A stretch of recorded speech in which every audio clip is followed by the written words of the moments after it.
आज Doubtnut app download करें। Doubtnut पर अपने सभी गणित, रसायन विज्ञान, भौतिक विज्ञान और जीव विज्ञान के डाउट्स का करो सफाया। बस प्रश्न की फोटो खींचो, एक ही प्रश्न को क्रॉप करो और तुरंत वीडियो सोल्यूशन पाओ। अभी डाउनलोड करें। हेलो फ्रेंड, हमारा क्वेश्चन है यहाँ पर 5 चालक समांतर प्लेट जिसका क्षेत्रफल ए एवं बीच की दूरी जो दे रखी है वो डी है को चित्रानुसार रखा गया है। ठीक है, तो ए एवं बी है, यहाँ पर ये बी लिख देता हूँ मैं, बी है। ठीक है, अब आगे क्या है कि प्लेट संख्या 2 एवं 4 को तार द्वारा जोड़ा गया है। ए एवं बी के बीच में यहाँ पर बैटरी जिसका ईएमएफ ई है जोड़ा गया। बैटरी से प्रभावित आवेश कितना होगा ये हमें ज्ञात करना है। तो जैसे कि ए और बी यहाँ पर है हमारे पास, ये ए है और ये बी प्लेट है। तो ये ए प्लेट है, ये बी प्लेट होगी, तो ये ए लिख देता हूँ यहाँ पर, ये बी लिख देता हूँ, ये बी प्लेट है। ठीक है, और हमारे पास एक मान लेता हूँ ये सी प्लेट है, तो सी प्लेट हमारी क्या है, ये भी सी प्लेट ही होगी, ये सी प्लेट होगी। ये वाली कितनी है, डी प्लेट्स। ठीक है, इस प्रकार मैं मान के चल रहा हूँ इसको। अब क्या करूँगा कि जैसे कि ए और बी बिंदु है मेरे पास, तो ए और बी के बीच में यहाँ पर क्या है, एक बैटरी जुड़ी हुई है ए और बी के बीच में, ए और बी के बीच में। तो ए बिंदु और बी बिंदु के बीच में यहाँ पर बैटरी जुड़ी है, और यहाँ पर देखो ये धनात्मक सिरा ए की तरफ दिखा देता हूँ मैं, इस प्रकार है। ठीक है, ये हमारी बैटरी होगी। अब आगे क्या होता है कि जैसे कि यहाँ पर हमारे पास धारित्र भी है, संधारित्र भी है। असंधारित्र का निर्माण कैसे होगा, इन प्लेटों से होगा, जो कि सबकी जो दूरी दे रखी है वो डी दे रखी है। इन दोनों की, इन सब की प्लेटों के बीच की दूरी डी दे रखी है और क्षेत्रफल हमारा ए है। ठीक है, अब क्या होता है कि जैसे कि क्षेत्रफल ए दे रखा है यहाँ पर, ये बी नहीं होगा यहाँ पर, तो क्षेत्रफल ए हमारा दे रखा है और बीच की दूरी यहाँ पर डी दे रखी है, तो ये क्षेत्रफल हमारा ए होगा। ठीक है, अब क्या है कि सबसे पहले हम पहली प्लेट, दूसरी प्लेट, तीसरी, चौथी, पांचवी इस प्रकार दे रखी है। तो पहली प्लेट हमारी किससे, दूसरे का सामना कर रही है यहाँ पर। ठीक है, दूसरे का साथ है यहाँ पर, तो पहली प्लेट ए है वो दूसरे के साथ है, मतलब कि सी प्लेट के साथ है। तो ए प्लेट हमारी सी प्लेट के साथ है, तो ए प्लेट यह बना दी और सी प्लेट है यहाँ पर एक और बना देता हूँ, तो ये बिंदु बना देता हूँ मैं सी। ठीक है, कोई बिंदु मेरे पास है जो कि सी है, इस प्रकार बना देता हूँ। अब क्या करता हूँ कि जैसे कि हमारा आगे की तरफ चलते हैं, तो यहाँ पर सी प्लेट जो है, सी प्लेट का दूसरा हिस्सा है वो बी प्लेट को देख रहा है। तो सी प्लेट का जो दूसरा हिस्सा है, एक हिस्सा तो ये, एक हिस्सा ये जो कि बी प्लेट को देख रहा है, तो इस प्रकार बन गया है। ठीक है, और आगे क्या है कि यहाँ पर जो बी प्लेट थी उसका जो दूसरा हिस्सा है वो सी प्लेट को देख रहा है फिर से। ठीक है, तो यहाँ पर हमारे पास क्या हो जाएगा कि फिर से यहाँ पर एक बार हो रहा है कि जो बी प्लेट का दूसरा हिस्सा है, मतलब कि एक बार तो हो चुका है ये वाला, सी प्लेट और ये बी प्लेट एक दूसरे को देख रही थी। अब बी प्लेट और सी प्लेट फिर से एक दूसरे को देख रही है यहाँ पर, तो इस प्रकार बना देता हूँ और फिर से यहाँ पर मैं जोड़ देता हूँ। ठीक है, तो ये एक और संधारित्र यहाँ पर जुड़ गया। अब सी प्लेट का जो दूसरा हिस्सा है वो डी को देख रहा है, तो अब सी प्लेट का एक और हिस्सा है जो कि डी को देख रहा है, तो इस प्रकार यहाँ पर एक बिंदु और आ जाएगा जो कि डी होगा मेरा।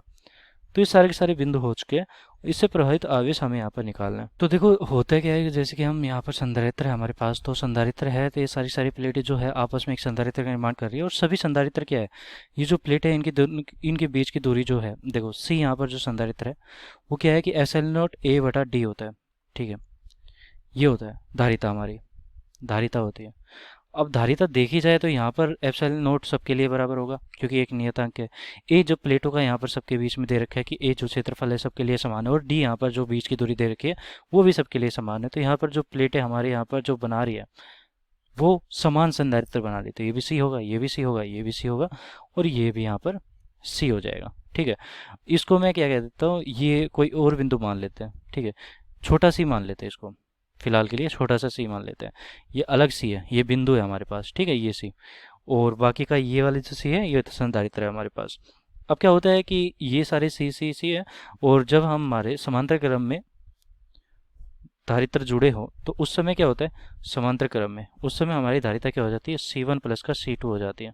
ठीक है, ये C इक्वलेंट हमारा होता है, मतलब कि तुल्य धारिता होती है। तो अगर मैं इसकी बात करूँ तो ये दोनों हमारे क्या हो जाएंगे, 2C हो जाएंगे।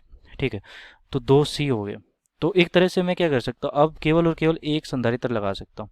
ठीक है, इन दोनों को हटा के, और ये वाले बिंदु फिर से यहाँ पर एक चित्र दिखा देता हूँ मैं कि यहाँ पर एक बैटरी जुड़ी है और इस प्रकार बन गया, और एक यहाँ पर फिर भी यहाँ पर एक संधारित्र है, तो ये संधारित्र हो गया।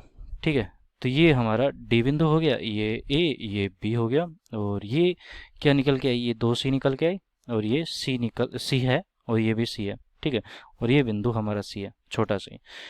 तो ये सब कुछ हो गया हमारे पास। अगर ये दोनों देखा जाए तो ये दोनों क्या है कि आपस में श्रेणी क्रम है, क्योंकि मैं क्या कर रहा हूँ कि इसको हटा ही देता हूँ, क्योंकि यहाँ पर तो हमारे पास क्या है, ये जो बैटरी है ए और बी, ठीक है, इससे जुड़ी हुई है। इससे यहाँ पर आवेश जाएगा ही नहीं क्योंकि ये तो जुड़ी हुई नहीं है, तो ये तो एक तरह से एक बिल्कुल अलग ब्रांच होगी। ठीक है, तो इसको तो मैं हटा ही सकता हूँ, तो इसको मैंने हटा दिया यहाँ से। तो मेरा कुल यहाँ पर क्या आया कि अब नया जो चित्र आएगा मेरा कुछ इस प्रकार बनेगा, और यहाँ से देखा जाए तो ये एक श्रेणी क्रम का निर्माण कर रही है, श्रेणी क्रम का निर्माण कर रही है। अब श्रेणी क्रम में क्या होता है कि ये वाला C और ये 2C है, तो C प्लस का 2C, ये श्रेणी क्रम में क्या हो जाएगा, C1 C2 बटा C1 प्लस का C2, इस प्रकार निकालते हैं। ठीक है, C इक्वलेंट बराबर ये कितना है C, ये 2C, तो 2C स्क्वायर हो जाएगा, और नीचे हमारा कितना आएगा C प्लस का 2C मतलब कि 3C आ जाएगा। तो ये कट गया C, और 2/3C हो जाएगा, 2/3C, और ये C इक्वलेंट हो जाएगा।